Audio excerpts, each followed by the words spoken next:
माँ और पापा से बात करूं शादी के लिए। सृष्टि को समझ में आ जाता है कि भाई की शादी होते ही भाभी उसे एक दिन भी घर में बर्दाश्त नहीं करेगी। क्या बात है भाई, बताना कौन है वो? यार वो बहुत अच्छी लड़की है, पढ़ी लिखी है, मेरे साथ जॉब भी करती है। बस एक प्रॉब्लम है। प्रॉब्लम? क्या प्रॉब्लम है भाई? यार वो शादीशुदा है, लेकिन उसके पति ने उसे सिर्फ इसलिए छोड़ दिया क्योंकि उसके माँ बाप दहेज नहीं दे पाए। सृष्टि ये सुनकर न जाने क्यों खुश हो जाती है।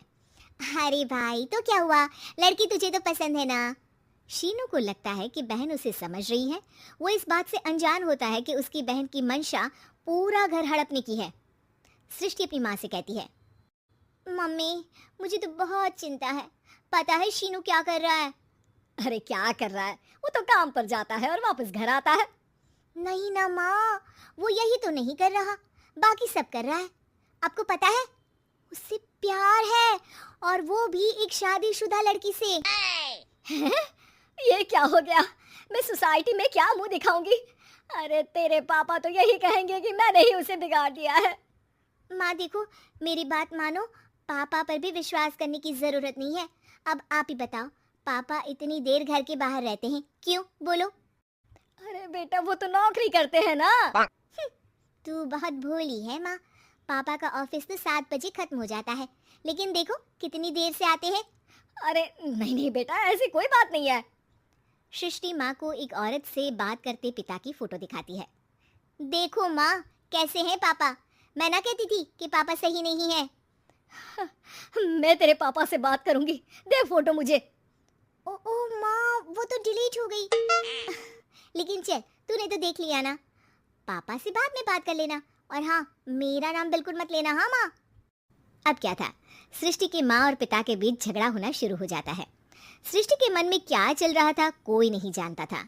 एक दिन, माँ सृष्टि के लिए एक लड़का देखा है, वो लोग शाम को उसे देखने आने वाले हैं। और हाँ माँ, एक खुशखबरी, मैं और पापा मिलकर एक नया बिजनेस ट्राई कर रहे हैं। शाम को लड़का आता है, सांवले रंग का। सृष्टि को तो बिल्कुल भी पसंद नहीं आता। लड़की की माँ कहती है, लड़की का चेहरा तो कोई खास नहीं, लेकिन अगर मेरे बेटे को आप लोग सेटल कर दें तो मैं उसकी शादी आपकी बेटी से करवा दूं। सृष्टि को लड़का बिल्कुल पसंद नहीं था। उसे भाई पर गुस्सा आ जाता है। लड़के वालों के जाने के बाद कहती है, माँ देखा, शीनू मेरे लिए कैसा लड़का लेकर आया, न दिखाने लायक न सुनने लायक, सेटल भी नहीं, वो भी हम करे। अरे माँ मैं जानती हूँ ये मेरी शादी किसी भी घर में क्यों करवाना चाहता है। अरे कैसी बात कर रही है बहन, तूने तो देखा ना, लड़के को मैंने ही मना कर दिया तुझसे शादी के लिए। जिसने लड़का बताया था उसने उसकी बहुत तारीफ की थी। बात आई गई हो जाती है, लेकिन सृष्टि का मन शांत नहीं होता। क्या करूं, कुछ समझ में नहीं आ रहा। मेरी शादी हो गई तो ये लोग पूरी प्रॉपर्टी शीनू के नाम कर देंगे, मेरे हाथ तो कुछ लगेगा ही नहीं। तभी सृष्टि को आइडिया आता है। वो किसी वकील को फोन करती है। जी देखिए, अगर आपके मम्मी पापा का तलाक हो जाता है तो आपके पिता की आधी प्रॉपर्टी आपकी माँ के नाम हो जाएगी, फिर उसे वो किसी को भी दे सकती है। सृष्टि अब माँ को बेटे के खिलाफ भरती है। माँ, शीनू पर नजर रखा करो, वो जिस लड़की के प्यार में है ना वो शादीशुदा है। यहाँ आएगी, सारा पैसा रुपया जमीन जायदाद सब हड़प लेगी। पापा का भी हाल तुमसे छुपा नहीं है।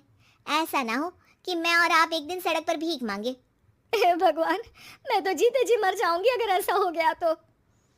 ऐसा हो गया नहीं माँ, ऐसा ही होगा। अभी समय है, आगे का सोच लो।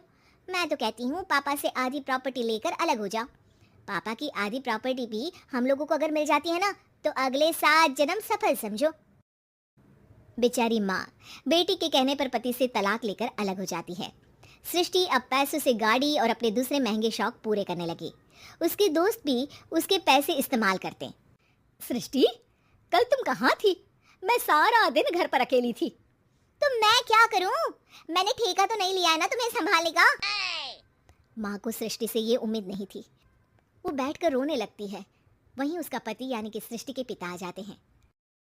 मैं जानता था कि तुम्हारा यही हाल होगा, तो आपने मुझे रोका क्यों नहीं? मैं रोकता तो तुम रुकती क्या? सृष्टि के कहने पर तुमने मुझ पर अपने बेटे पर शक किया, लेकिन तुम ये भूल गई कि कैसे हम दोनों ने मिलकर जीवन में इतना सब खड़ा किया। माँ पति के गले लग जाती है। मुझे माफ कर दीजिए, मैंने आपकी कमाई का एक बड़ा हिस्सा गवा दिया। कोई बात नहीं, तुम साथ हो तो मैं ऐसी 7 प्रॉपर्टी खड़ी कर दूंगा। तभी वहां सृष्टि आ जाती है रोते हुए। माँ, मयंक ने मुझे छोड़ दिया। वो बोल रहा था जब तक मेरे पास पैसे थे तब तक ही वो मेरे साथ था।